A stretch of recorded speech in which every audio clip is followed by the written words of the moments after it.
Okay, right here I've got a smalls version and a big nug version of Blueberry Punch. Now I did go through the big nug version and I've been using the smalls a little bit and I've been using these smalls a little bit, and honestly I've been using smalls for like years anyway. And I kind of want to talk today about the problems, or really just my problems with smalls. And by that I mean small nugs, of course. But let's get this lit. Alright, what is going on, people of Earth? My name is Chilly Dilly, back at you with another chill-ass video, man. And yes, I've been using smalls now for like 3 years, maybe a little longer.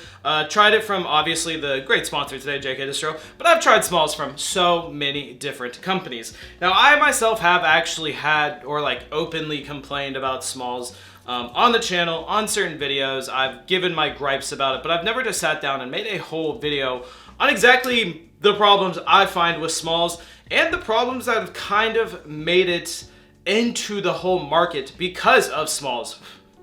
But anyway, let's go ahead, light this up. Cheers. Oh man, that was a crazy Scooby sound. It just went under my tongue. Anyway, this is Blueberry Punch. Like I said, I just went through the big nugs, and I'm going through the small nugs, so you can obviously tell, and these are both zips, so you can obviously tell that I love this strain. It has actually been a more new favorite one of mine, just because it has that nice blueberry sweet kind of candy taste that I personally love. I love the candies, not so much the OGs. I smoked the OGs for most of my life. I want to smoke the candy. Anyway, let's just go ahead and dive right into this, man. The thing that I think it's hurt the industry so much is that obviously now that we've got all these smalls, it comes at a lower price, right? So whenever things become way more affordable, it becomes the new standard. And what I mean by that is, you know, you're always going to want to watch Eric Kahn, Dope as Yolo. You're going to want to watch them. You're going to want to watch their crazy Cali packs that are $1,000 an ounce and crazy shit like that, right? Even though I fully believe that people just watch those videos to really hate watch, or some people think it's pretty cool. The pricing has gone down so much, but that means that the quality goes down. Now, obviously this intertwines with what I think is just wrong with the smalls, but setting a new norm of like $45, $30 zips of smalls makes people think, well damn, then eighths should be cheaper, then all this stuff should be cheaper. And I know some people are gonna be like, well that doesn't really make sense, but it does. Think about it like this: if you had two different plugs on the black market and you know one sells cheaper than the other, you're gonna pick that one. And then after so long of maybe getting 3 plugs that sell the same price, you're going to start to wonder, why is that person more expensive? Whatever the case is, right? And I think with people being able to get so much in bulk, so much more affordable, makes people look at like $30, $40 eighths and scoff and feel offended, essentially. Even if they were like, bro, it's the best flour, whatever. To them, they don't care, because most people now, the norm is that they can buy bulk for cheap. And that's a big thing, because you can do so many things with small nugs. I mean, you can obviously turn it into whatever kind of concentrate, and then you can also turn it into edibles. So while yeah, that's a positive, it's also negatively affected the market and what people think pricing should be. Now, let's get into the negatives of the smalls themselves. My biggest gripe about smalls is that, yeah, it's literally the bottom of the barrel. It's the smalls that they didn't want to use in big nug jars. So guess what?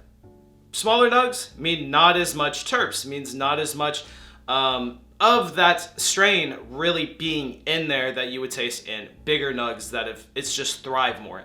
And I know that might sound weird, but I mean, just think about it. It's just smaller. How can it contain more terps than a bigger one? And I can tell you, even from this, there is a difference. I still get that hint of blueberry and stuff from this. Yeah, but it is not as strong as the big nug zip. And then you can see how these intertwine, because then that comes back to the cost. So obviously it's not going to cost as much. Now, I don't 100% know. This one I definitely am just hypothetically theorizing on, but I don't think it's the same percentage, really. I think it's probably lower percentage because it has lower crystals, it has lower keefs, things like that. So I don't think it can be as nourishing and flourishing, essentially, as a big nug. Now, if I am wrong about that, definitely correct me, just because I don't 100% know about the whole percentage thing, but I would think, in my opinion, it's not going to be as much percent. It's not holding as much, which percent doesn't even matter when it's not holding as much crystals and stuff like that, the thing that actually gets you baked. So, but I think that it definitely takes a lot of the taste away, like I said. So it's not going to taste as strong as the strain that it's supposed to be. It's, to me, half the time ends up being more of the earthy, cushy, and I'm trying to think of more like, yeah, just kind of those two. You're going to get heavy more on those with light more on what the actual strain is, right? And now another one, this one's definitely just a me thing, and like I don't know why it bothers me so much, but for some reason, every time I use smalls, the stems are just crazy. Like the nug itself is already small. If I have to break the nug off and then there's already another stem from the little stem I just took out, like you're losing a lot of flower essentially. So it's like, bro, it's already small, so why are you doing this to me? And that might be like a thing most people don't care about, but it's something I've noticed when breaking all this down by hand every day for years with many different strains, many different companies, many different everything. You know what I'm saying? Like down to black market to now, like it's always been the same. To me, I feel like I'm actually losing more of the flower to the stem compared to bigger nugs. Because I know that stem might weigh more, but it's generally a lot more flower, whereas like there shouldn't even be a stem in this small nug. So overall, I think that they're just not as good as big nugs, but that's just the negatives. I think that there are so many more positives. I think that, like I said, you can literally transfer it to concentrate, so you can make cheap concentrate. You can make it into edibles, which is just so much more potent to begin with. And yeah, you can do so much stuff with it. Obviously, I am just talking about from experience of using it by like joints, blunts, bowls, things like that. Overall, though, I still think they're definitely worth it, especially just on the affordable end alone. Like I said, my biggest thing is I think it has fucked up the market with pricing. And I think that a lot of people think that things should be cheaper because this is so popular. And yeah, that's just my opinion on it. But anyway, we're going to go ahead and end it here, man. I appreciate you guys listening. You guys let me know your opinion on smalls. Like I said, these are just little things that I've thought about throughout the years that I think are kind of negatives to them, but there are a lot of positives as well. If you enjoy the end bump, you can send your own to chillydillyendbumps@gmail.com. I'm fucking baked. Much love. Peace.